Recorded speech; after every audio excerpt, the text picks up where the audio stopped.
Chers amis, aujourd'hui j'ai décroché pour vous cette icône qui se trouve habituellement suspendue sur la porte de mon couvent de Genève. Il représente un saint dominicain que sans doute vous ne connaissez pas, qui s'appelle Pierre de Vérone. Attention, Pierre de Vérone ne vivait pas au temps de Roméo et Juliette, mais bien avant, au XIIIe siècle, presque un compagnon de saint Dominique. Si vous l'observez un peu attentivement, vous remarquez qu'il a une balafre sur le front, une blessure.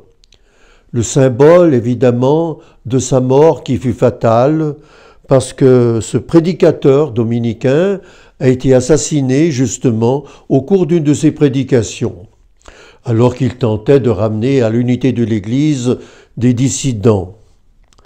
Déjà, ce signe pour moi est très important.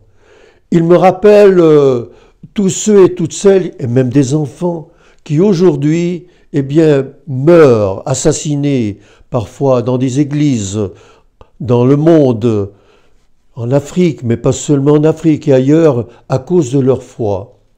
L'expression de la foi est très risquée et elle ne va pas sans sacrifice très souvent.